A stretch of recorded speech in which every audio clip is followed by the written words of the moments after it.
你又去跑步啦，你又食少啲啦，你真係盡咗全力啊！我知，咁但係嗰個肚腩咧點都唔走啊，即係好似同你喺度打緊 one on one 咁咧，係咁黐住你咧，點都唔肯走。相反咧，有啲爸爸同你差唔多年紀啦，都係要翻工，都係要湊仔，都係咁忙啊。咁但係咧，佢就已經同個仔打翻全場喎。之前咧有一個爸爸嗰陣時啱啱嚟揾我咧，10分鐘都打唔到啊，喘晒氣。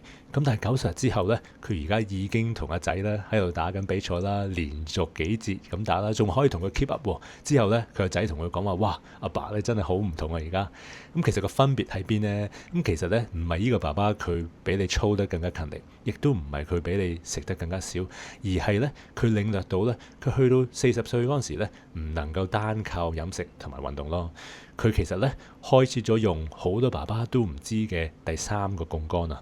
呢個槓桿咧係可以幫你令到你咧飲食嗰度唔需要 perfect 啦，唔需要做到完美啦，唔需要食少啲啦，同埋運動咧又唔需要狂咁樣做運動喎。每日咧亦都唔需要花好多時間啦，犧牲好多同屋企人嘅時間啦，只係需要每日13分鐘。咁我點解知道呢？因為其實我已經幫過超過100個爸爸咧做呢樣嘢啦，同埋我咧之前都好似同你一樣，都係喺你個位置啊。因為以前咧我都過200幾磅啦，成日都攰啦，嗰陣時10年都冇打籃球啦。咁但係我開咗用第3個槓桿之後咧，我嗰陣時可以48小時打3場波啦，仲要係比賽啦，同埋嗰陣時咧，喺100年紀咧都有埋腹肌咯。咁我個女啦，我冇咁好彩啦，佢哋就唔打籃球啦，就冇得同佢打啦。咁但係佢都有同我講話瘦咗嘅。咁所以咧今日想幫大家去拆解啦，去到40歲嘅男士啦，點樣可以成功減肚腩咧？係真係唔係靠喺度盲目咁樣死操運動啦，或者食到好似一個兔仔咁啦，餐餐喺度食菜啊，喺度捱肚餓咯。同埋更加重要咧，係一個好忙碌嘅爸爸咧，點樣可以唔使180度去改變佢嘅生活咧，都可以減到肚腩啦，可以正常食3餐食飽啊，運動咧做7分鐘就可以啦，同埋打波咧就夠啦。OK， 基本上咧用33% 嘅 less 嘅 effort 咧都可以做到成績出嚟。咁好多爸爸佢哋想減肚腩嗰陣時，佢哋會點樣做呢？食少啲啦，運動多啲啦，係咪？咁呢樣嘢都會 work 嘅，咁但係 work 大概2-3個禮拜咯。點解呢？因為第一時間啊，大家已經唔係20幾歲啦。OK，而家有小朋友啦，又要翻工啦，其實冇咁多時間咧，成日都去運動啊，或者搞咁多嘢咯。同埋呢，一般爸爸都希望可以陪到小朋友去瞓覺啦，或者講故事啦，就唔係用咗嗰啲時間去 gym 嗰度咯。咁第二呢，就係個 effort 啊。大家唔想咁辛苦咯，嘅邊個想放咗工之後咧，就喺度食啲好清到爆嘅食物啦，或者唔可以同屋企人一齊食咯，根本就想食好啲，或者放工啦已經攰到爆啦，仲要去運動。OK，咁事實上咧，其實我哋去到40歲之後咧，其實根本我哋個生活啦已經改變咗啦，但係咧我哋個方法我哋又冇去改變或者去提升喎，即係咧我哋嘗試用翻之前嘅方法咧，喺而家一啲情況底下咯。咁呢個咧就好似你而家已經升咗高中咁啦，咁但係你仲喺度用緊小學嗰啲數學嗰啲方法啦，咁你梗係一定覺得難，一定覺得辛苦，一定喺度 struggle 啦。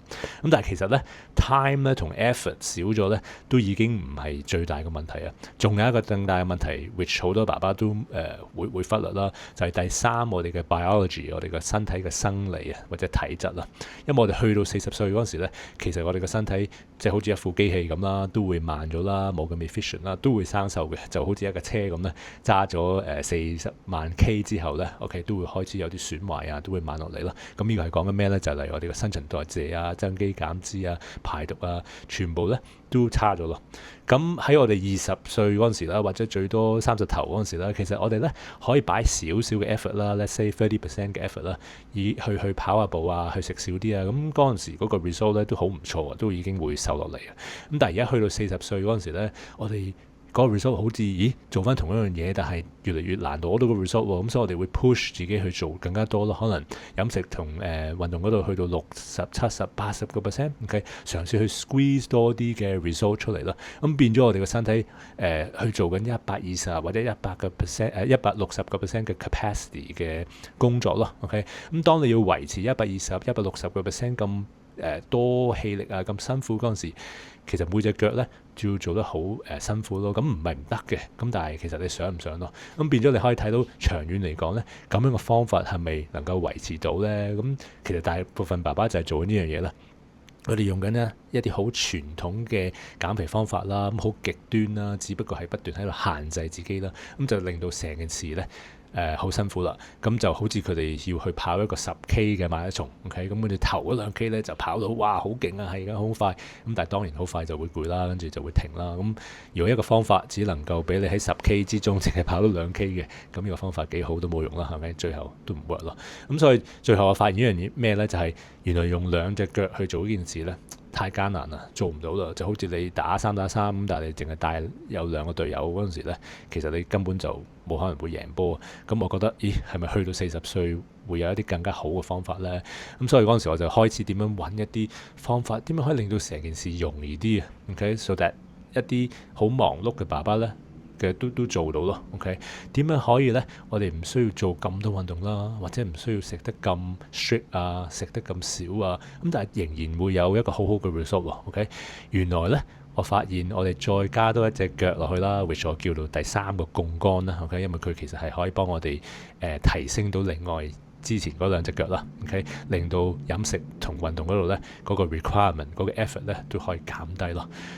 原來有一啲營養補充品啦，咁我叫佢做一啲中年男士嘅配方啦，因為我砌咗一個咁樣嘅營養補充品嘅組合啦。OK，呢個組合呢，其實係幫我哋可以解決到啦，同埋提升到我頭先講話我哋中年男士體質嗰個生理啦 biology 嘅一啲缺口咯。OK，咁就係講緊話大家嘅身體嘅胰島素差咗啦，容易咗肥啦，新陳代謝慢咗啦 ，burn fat 慢咗啦 ，muscle 流失啊，長期喺度發炎啦，或者一啲排毒嘅功能已經差咗啦。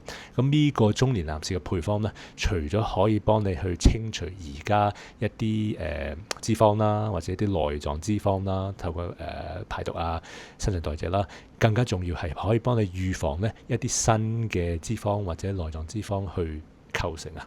OK， 咁就係幫我哋控制翻我哋胰島素啊等等嗰陣時，咁就冇咁容易肥咯。OK，咁個 end result 係咩呢？其實我發現呢，就我哋個 requirement 喺飲食同運動嗰度呢，可以跌翻落去我哋20歲嗰陣時嗰個輕鬆嗰個版本咯。咁當我知道或者我開始做呢樣嘢嗰陣時，我真係哇真係覺得哇呢樣嘢係好好顛覆性啊。OK，因為我每日呢，可以跟住就食翻3餐啦，食粥啦，唔使捱餓啦，食飽啦，同埋同屋企人食啊，同同事食啊，同朋友食仍然可以喎。咁好多食物都唔需要 cut 啦。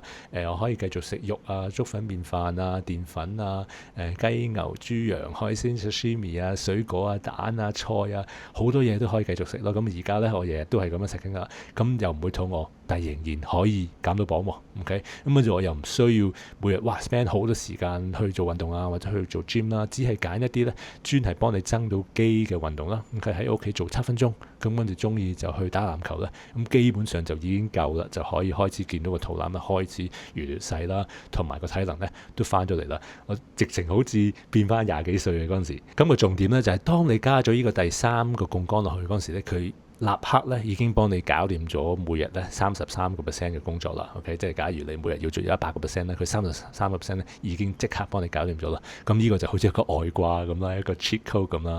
咁所以你可以想象下啦，如果你可以翻20歲嗰陣時咧，你會可以做到啲咩？咁所以當件事唔需要你做得完美嗰陣時咧，我見到身邊咧好多爸爸咧都開始都同我一樣都可以做到喎。OK，因為你已經唔需要咧令到自己嘅生活嘅模式咧180度咁樣喺度改變咯。OK，例如好似阿 A 爸呢度咁啦。OK，佢成日都翻工嗰陣時都要見客嘅，甚至乎要陪佢哋食 lunch 啊等等嗰陣時，食晚飯嗰陣時咧，佢食得唔係好好。OK，甚至乎嗰陣時都唔係好多時間去運動啦。佢有個女，咁嗰陣時我都見到呢個情況，哇，得唔得㗎？OK，即係都未必好好啦。咁但係過咗90之後咧，哇，佢個肚腩你見到呢度咧，仍然都可以減到落嚟咯，都扁咗喎。OK，未必係腹肌咁，但係扁咗咧，嗰陣時都好開心咯。同埋佢太太咧嗰陣時就話而家我哋去旅行影相嗰陣時咧，已經唔需要幫你 P 圖咁多啦。OK，因為成個面型啦，成個人已經後生咗咯。